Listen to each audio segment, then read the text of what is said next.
exact same way. In the exact same way. Jesus does the same thing for you. When you move through darkness, when your parents split up, when you see a friend's parents split up, or when you see death in this world, when your friend gets cancer, when you know of a friend who's hurting themselves, or maybe you're hurting yourself on an emotional or on a physical level, whatever it may be, all of us experience darkness on a real level, and I will not deny that from you.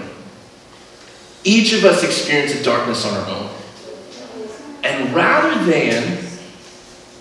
than Jesus smacking that hand or getting angry or frustrated, all he does is he just comes next to us and he weeps and he mourns with us. I can't tell you how many times where a great friend, where I'm going through something so difficult, has just come up next to me and not said a word and just holds me as I cry. It's the greatest feeling ever. When they can just sit and listen and just hold you. And Jesus does the exact same thing. When he's able, when you're going through something ridiculously dark, when you think you've hit the bottom, rock bottom, Jesus is there for you.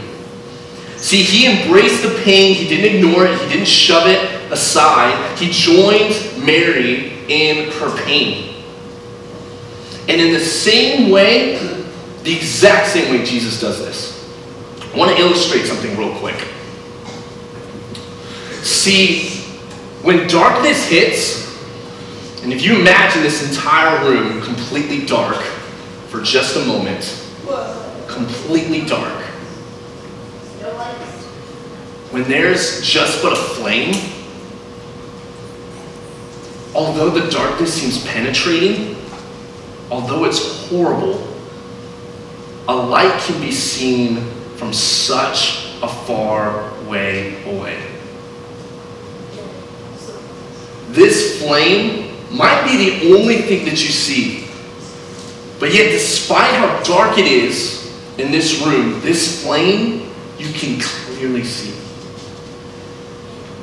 This flame, this light, is what Jesus is in your life. The darkness may be coming in, you may not know how to handle it, but this is eternal. This is what's going to hold you on. When you move through darkness, you need a light in your life. You need Jesus. And there is no other way around that. Instagram, Snapchat, food, Netflix, hurting yourself, whatever it may be in your life that you're going to, that will not satisfy you. The only thing that will bring satisfaction is Jesus. When dealing with darkness, when things are dark, you have to feel before you can heal. I want you to remember that. When things are dark, you have to feel before you heal. You have to embrace the emotions. I know sometimes it's easy to just shove it to the side and just say, you know what, I'm just going to deal with that later.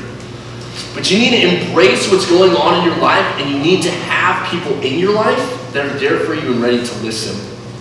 So here are two applicable things for you.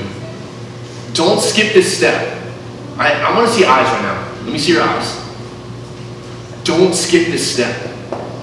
Do not skip this step. It's okay to feel pain, and it's okay to let Jesus know that you're feeling pain.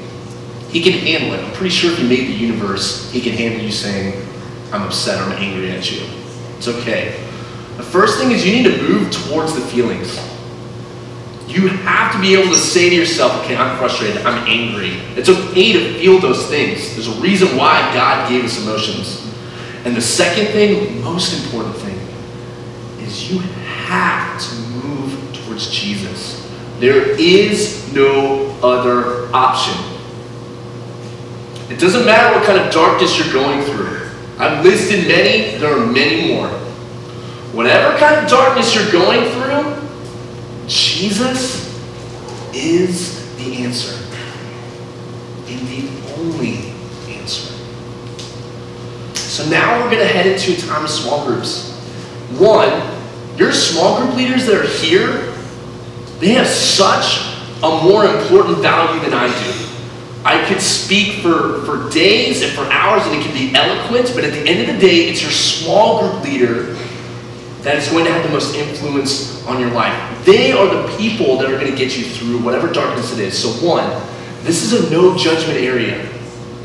This is a place where you can say to your friends, my parents are getting separated, I don't know how to handle it. Or I'm hurting myself and I don't know what to do. Or my brother just passed away, I don't know what to do. This is a safe place, there's no judgment. And I ask that you would just be transparent and vulnerable. If someone shares something, just be there ready to listen.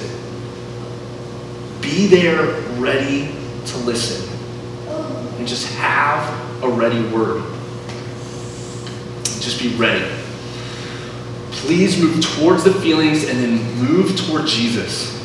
Those are the two things. When things are dark, you have to feel before you can heal. And here's the last question that I want to ask you. What's one thing, just one thing, causing you to feel pain right now? There's just one thing I want you to potentially get off your chest, to tell to your small group, to tell to your friends. Again, this is a safe place. And even if you don't want to share it in front of your friends, share it with your community group leader, your small group leader. Share it with an adult, and we would love to come aside you and help you. So let me pray for us real quick, and then we'll go to small groups. Heavenly Father, first and foremost, I come before you as just a humble servant, and I pray for these students, Lord.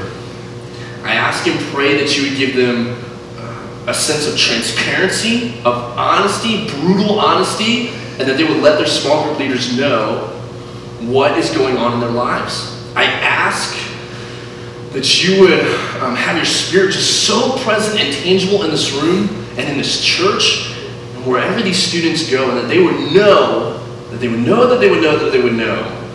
you are for them and that you come alongside them. You're not angry or frustrated because they're going through a difficult time. I pray that they would understand that you, Jesus, come alongside them and just weep and cry and mourn with them and just hold them. Thank you so much, God, for the opportunity that you've given to us this morning just to hear your word in John. And I pray that these students and this ministry would continue to blossom, nourish, and grow into something absolutely amazing and large, and that each of these students' lives would be, that their spiritual faith would grow and have great, deep spiritual depth, and also we would continue to reach the lost and find those that don't know who you are. I pray small groups would have just such an incredible time of transparency and just being honest with one another, and that it would be a time of healing, and that these groups would stay connected. And I pray all this in your Son's holy, precious, and extremely powerful name. Amen. All right, you guys can go to small groups.